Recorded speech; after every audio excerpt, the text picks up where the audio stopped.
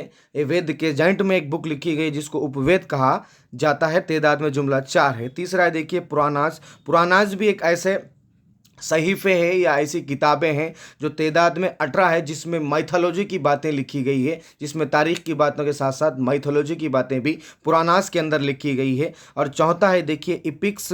इपिक्स भी जो है वो एक ऐसी किताब है, ऐसा लिटरेचर है जो वैदिक दौर का पता इससे चलता है। इपिक्स कौन कौन से हैं, मतलब रामायण और महाभारत जो है ये 2 किताबें इपिक्स के अंदर शामिल होती है। ये 2 किस्म का लिटरेचर जो है वो वैदिक निज़ाम के अंदर या निज़ाम तालीम के अंदर समझाया जाता था, पढ़ाया जाता था, वेदों को छोड़कर पढ़ाया जाता था। नेक्स्ट वैदिक दौर के तालीमी मकासद के बारे में देखेंगे कि कौन कौन से मकासद जो है वैदिक दौर के तालीमी निज़ाम के, उसके बारे में भी हम थोड़ा सा देख लेंगे। फर्स्ट वन है देखिए ब्राह्मण आला के बारे में इल्म हासिल करना। फर्स्ट वन है देखिए ब्राह्मण आला कौन है। ये ब्राह्मण आला मीन्स ब्रह्मा जिसको बोलेंगे, भगवान जिसको बोलेंगे, खुदा जिसको बोलेंगे, उसके बारे में इल्म हासिल करना जिसने हमको पैदा किया है। पहला ये पॉइंट था। दूसरा है देखिए शख्सियत और किरदार की तरक्की। ये तो जाहिर सी बात है कि इंसान का शख्सियत और निखार कर दे। फिर उसके बाद थर्ड वन है देखिए फ़र्द की हमाजती तरक्की, यानी all round development of individual person, उसकी हर तरह से डेवलपमेंट होना। चौथा है देखिए रूहानियत की रोशनी में लाना चाहिए। जाहिर सी बात है देखिए इंसान में 2 चीज़ें हैं, एक तो ज़ाहिरी एक तो बातिनी। तो बातिन को संवारने का जो काम होता था वो बिल्कुल दुरुस्त होता था, क्योंकि बातिन से ही हम खुदा से जो है रिश्ता, गहरा रिश्ता बना सकते हैं। रूहानियत की रोशनी में लाना जिसको हम कह सकते हैं। असल ख़ुद को समझना, यानी कि असल ख़ुद को समझना मतलब ये जो ज़ाहिरी जिस्म हमको नज़र आ रहा, हम उसकी बात नहीं कर रहे। हमारे ज़ाहिरी जिस्म के अंदर जो चीज़ मौजूद है जिसको हम रूह कहते हैं, उसके बारे में हमको इल्म होना चाहिए कि ये है क्या और इसका ताल्लुक़ खुदा से किस तरह से है। इसको असल ख़ुद को समझना हम कह सकते हैं। छठवां है देखिए सकाफ़त, रिवायत और इक़दार से आशनाई करवाना के भाई हमारा कल्चर क्या है, हमारी रिवायात क्या है। किसी भी मज़हब का जो डिपेंड अपॉन होता, वो मज़हब की जो बुनियाद होती है वो रिवायात पर ही होती है। और इक़दार से आशनाई जो है वो किस तरह से हो सकती है, इसके बारे में मालूम करना। ख़ुद को ग़ुलामी से आज़ाद करवाना, यानी कि किस तरह से एक तालीम हमारे अंदर परवान चढ़ी है, तो उसका मकसद ये हो सकता है कि हम जो है तालीम के ज़रिए अपनी इंडिपेंडेंट लाइफ को किस तरह से गुजारे, आज़ादी से यानी ग़ुलामी से किस तरह से दूर रहे। इसका जो मकसद वैदिक दौर के अंदर मौजूद था। नेक्स्ट हम बढ़ते हैं देखिए वैदिक दौर में निसाब कौन कौन सा था, क्या क्या किस्म का निसाब पढ़ाया जाता था, इसके बारे में भी हम थोड़ा सा देख लेंगे। देखिए वैदिक दौर में तलबा को 2 तरह का इल्म दिया जाता था। ये जहन में रखिए, ये बड़ा इंपॉर्टेंट है कि निसाब जो है वो निसाब करिकुलम क्या है, वो करिकुलम किस तरह का करिकुलम इनको दिया जाता था, ये बड़ा इंपॉर्टेंट है। देखिए 2 तरह का इल्म दिया जाता था। एक होता था प्राविद्या, यानी प्राविद्या जिसको हम कहेंगे, अगर ट्रांसलेट करेंगे तो मालूम होगा कि खुद और खुदा के दरमियान रिश्ता क्या है। ये असल समझना ये है। वैदिक दौर का मरकज़ी ये है कि भाई आपको जो है वो ब्रह्मचारी बनाने के बाद जब आप पूरी तालीम हासिल कर लेते, 48 साल के अंदर या 44 साल के अंदर या 40 साल के अंदर जब आप पूरी तालीम हासिल कर लेते हैं, तब आप जब ब्रह्मचारी की ज़िंदगी जंगल में गुजारते हैं तो खुद और खुदा के दरमियान जो है रिश्ता बनाना वही कहलाता है। जब आप पूरी दुनिया को छोड़कर तन्हा अकेले जो है मंदिर में बैठ के या गांव के अंदर किसी जंगल के अंदर बैठ के मेडिटेशन करते हुए, मुराक़बे में के अंदर बैठकर खुदा को याद करना, ये जो है प्राविद्या कहलाती है। इस तरह से ये पहला असल मकसद यही था इनका इल्म देने का कि खुदा को पहचानना और ख़ुद को पहचानना। दूसरा है देखिए अपरा विद्या। अपरा विद्या क्या है बोल तो इस अपरा विद्या के अंदर जो है वेद का निसाब भी मौजूद था। 4 वेदें हैं जिसके बारे में आपको मालूम होना चाहिए। ऋग्वेद है, सामवेद है, यजुर्वेद है और अथर्ववेद है। 4 वेदें हैं। इसके बारे में इंशाल्लाह मैं इन तफसील से नेक्स्ट वीडियो के अंदर शामिल करूंगा। दूसरा है देखिए वेदंगास। वेदंगास भी वेद ही के आज़ा कहलाते हैं। फिर रसूमात, रिचुअल्स के बारे में भी मौजूद था। फलकियात के बारे में भी मौजूद था। इतिहास के बारे में भी मौजूद था।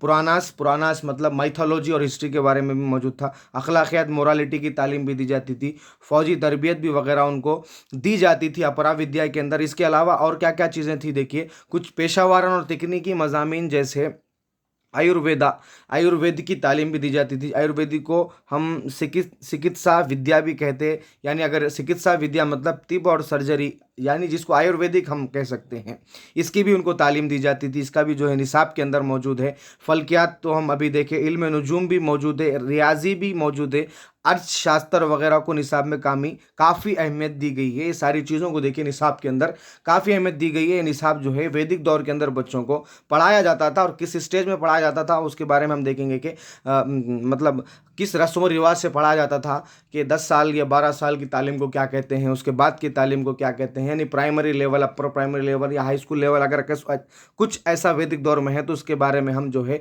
नेक्स्ट वीडियो के अंदर देखेंगे। इसके अलावा मवेशी पालन, ज़राअत, आर्ट एंड क्राफ्ट, जिस्मानी सेहत से मुताल्लिक भी निसाब शामिल किया गया है। ज़राअत तो आपको मिलता है क्योंकि पुराने लोग ज़राअत से ही करते हैं। आर्ट एंड क्राफ्ट की भी तालीम दी जाती थी, मतलब आर्ट कोई नक्श व निगार जिसको बनाना कहते हैं। जिस्मानी सेहत से मुताल्लिक यानी घोड़सवारी जिसको बोल सकते, तीर अंदाजी जिसको बोल सकते, इस तरह की जो तालीम जो होती थी वो निसाब के अंदर शामिल की जाती थी। ये तो हम लिटरेचर के बारे में देखें, तारुफ देखें, मकसद देखें। अभी जो है अभी हम तालीमी निज़ाम की खुसूसियात देखेंगे कि खुसूसियात जब हम पढ़ेंगे तो उसमें बेसिक से आएगा कि कौन सी रस्म व रिवाज से तालीम दी जाती थी, कौन सी उम्र तक तालीम दी जाती थी, फिर स्कूल को क्या कहा जाता था, उसके बाद जो है उनके बच्चों को क्या कहा जाता था, कौन सी रस्म व रिवाज के ज़रिए दाखिला मिलता था, फिर कौन सी उम्र में कौन सी रस्म व रिवाज होती थी, कौन सी यूनिफॉर्म्स होती थी, उसके बारे में भी हम जो है धीरे धीरे नेक्स्ट वीडियोस के अंदर इंफॉर्मेशन को हम कलेक्ट करते जाएंगे। तो आज की हमारी क्लास यहाँ पर मुकम्मल होगी। मैं उम्मीद करता हूँ कि आपको मेरी क्लास समझ में होगी। जज़ाकल्लाह खैर।